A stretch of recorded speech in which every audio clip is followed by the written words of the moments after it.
Dear friends, tonight, Emanu-El joins more than 200 congregations across North America to participate in Refugee Shabbat, created by HIAS, originally known as the Hebrew Immigrant Aid Society.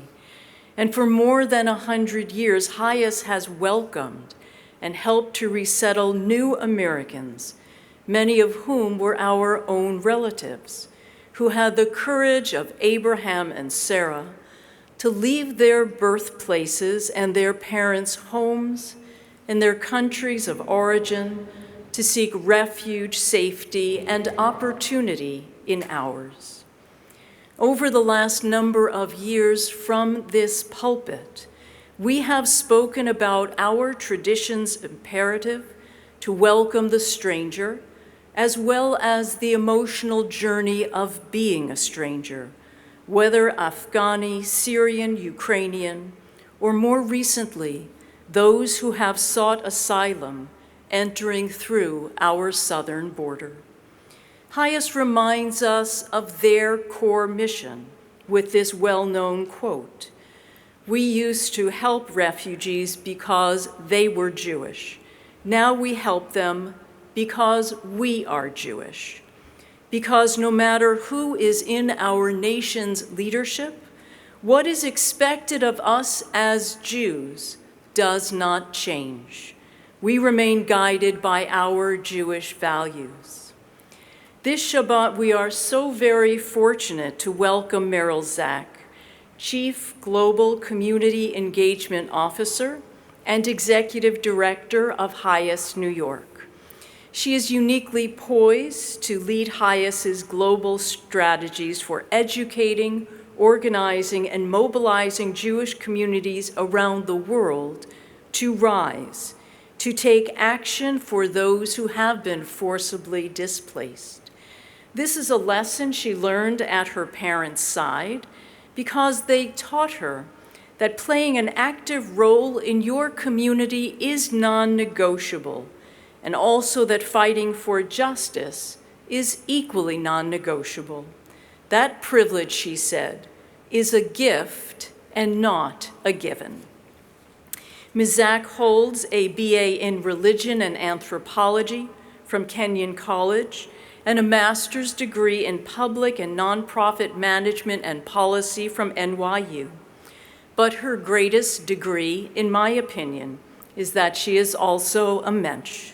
Please join me in welcoming her wisdom.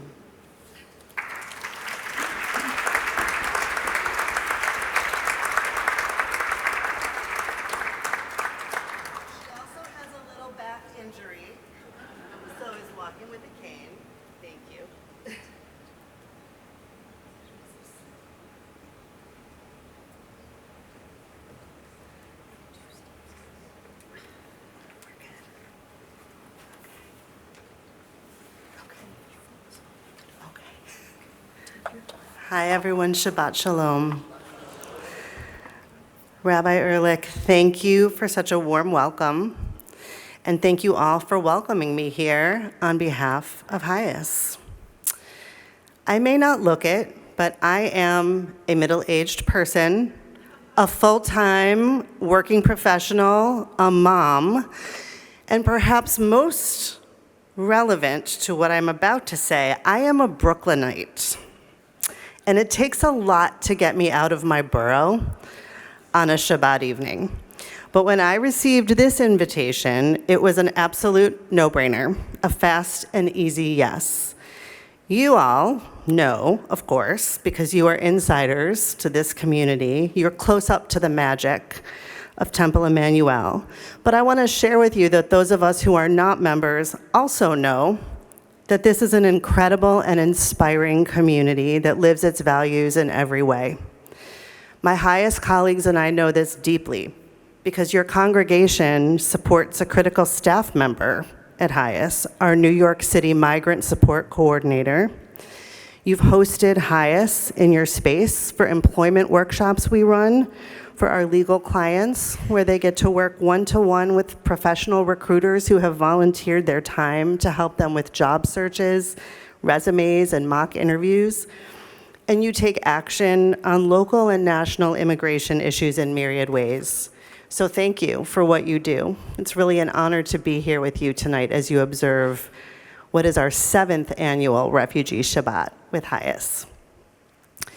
Normally when I speak at synagogues, I talk a lot about what Hayas's history has been and what we do today. But because we're in a bit of an unprecedented moment, I'm going to share a little bit of a different set of remarks. And I want to start with a quote. The quote is, "Woe to our society if to be human becomes a heroic act." Elie Wiesel, the Holocaust survivor and the prophetic voice of moral conscience in the second half of the 20th century, delivered these words. But he did not deliver them on Yom HaShoah or on International Holocaust Remembrance Day. He preached them in 1985 in Tucson, Arizona, at a conference for the then nascent sanctuary movement. This movement of community activists, of faith leaders, and legal advocates emerged at that time as it became clear that the US government was systematically deporting people back to the persecution and violence they had fled in Central America, in spite of our articulated national commitment to refugees and asylum seekers. Woe to our society if to be human becomes a heroic act. Elie Wiesel's moral authority derived from the horror of persecution he faced as a Jew. If he had any reservations about falsely equating the atrocities of the Holocaust to the persecution of regimes half a century later and half a world away, he did not make them known. Often, people in the governments that represent us possess an uncanny ability to contextualize, excuse, or ignore gross violations of our core principles when they fail a test of political expediency. But those who are often most deeply scarred by such horrors possess less tolerance for equivocating nuance. Woe to our society if to be human becomes a heroic act. Wiesel's admonition would feel prophetic in any era. Today, at this moment, it pierces the soul as so much has transformed. The government that initiated the refugee admissions program in 1980 with the Refugee Act, with unanimous bipartisan support, that celebrated our national identity as the inevitable conclusion of hardworking immigrants like our own relatives. It feels unrecognizable when those in power sometimes demonize and dehumanize and reject the pleas of the vulnerable. Woe to our society, indeed. In recent years, some of our leaders have found increasingly creative ways to choke off access to the human rights we once sought to champion.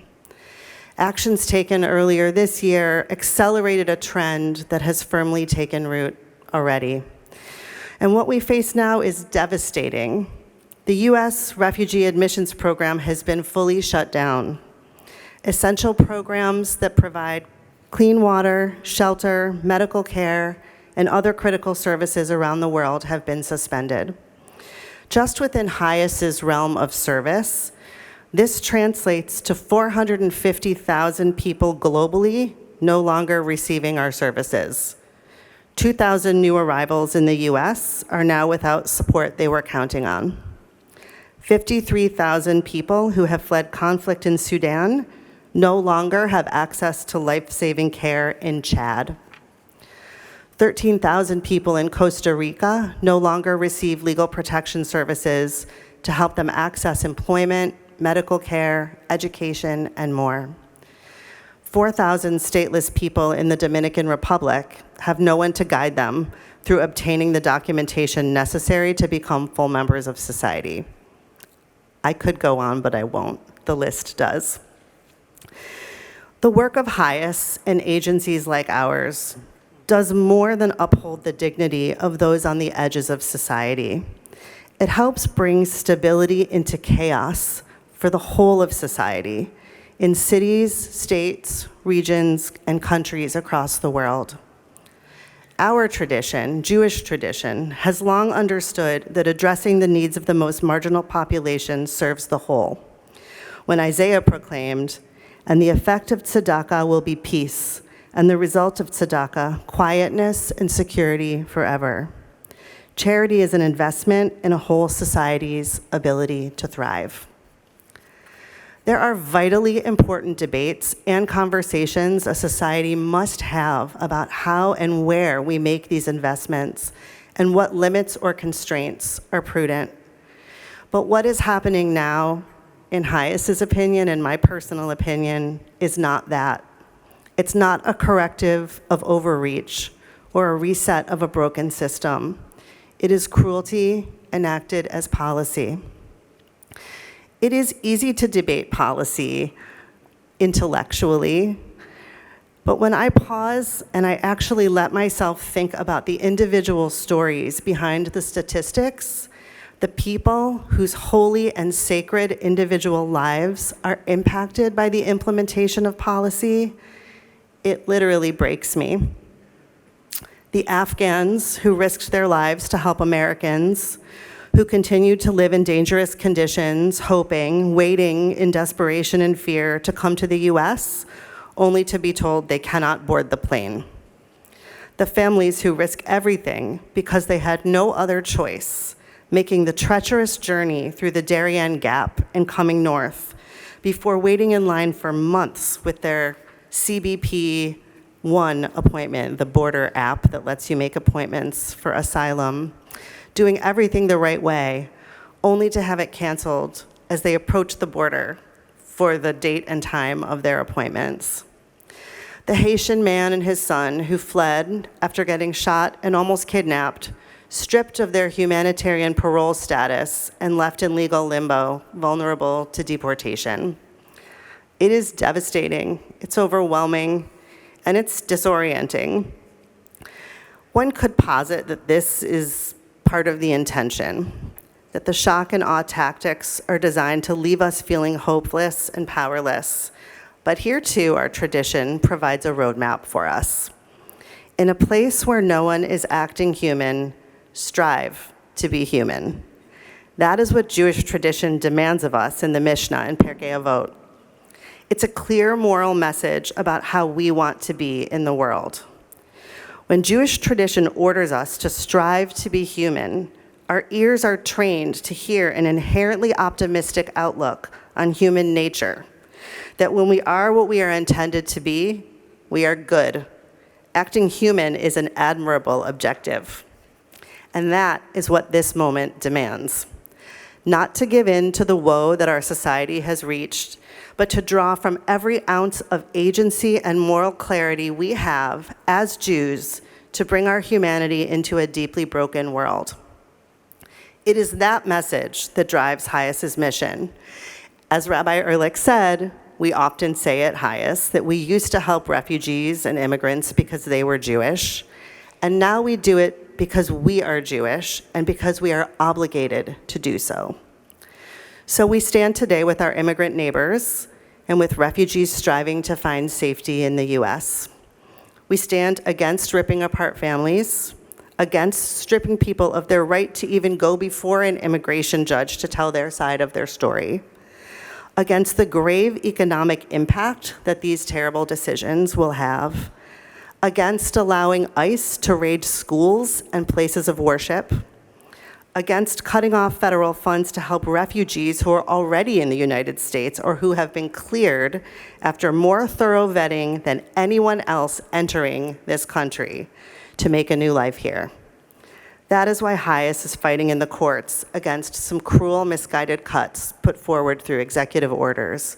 We are part of 2 lawsuits where we are suing both to reinstate the U.S. Refugee Resettlement Program and the U.S. State Department funding for overseas humanitarian aid.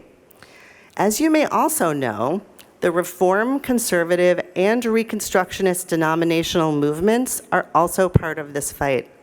They are all plaintiffs, along with several Christian denominational movements, in a lawsuit challenging the administration's rescission of a longstanding sensitive locations policy that strictly limited ICE from enforcement actions in houses of worship.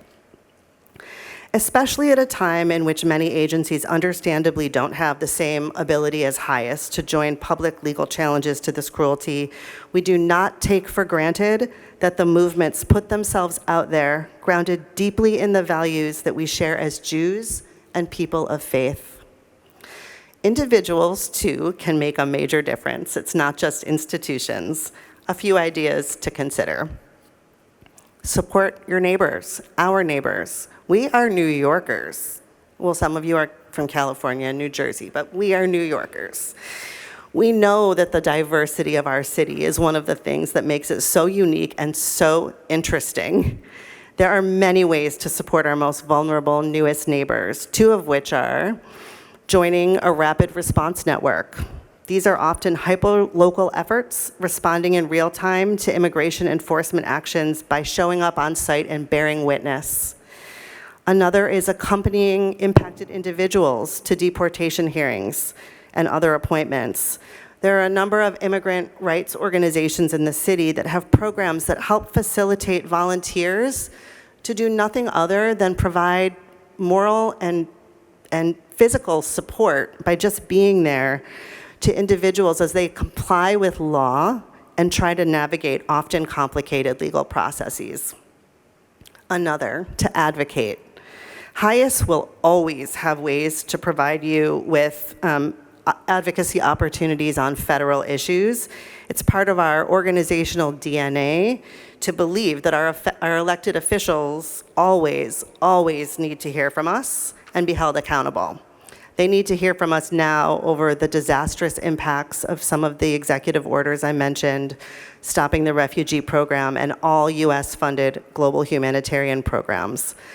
But over the next several years, the real place where the action is going to happen is in cities and states. So city and state advocacy and organizing is critical. There are currently at least 3 pieces of legislation in New York State to look into and consider calling your elected officials about, and I'm not going to go into detail, but we can share them after.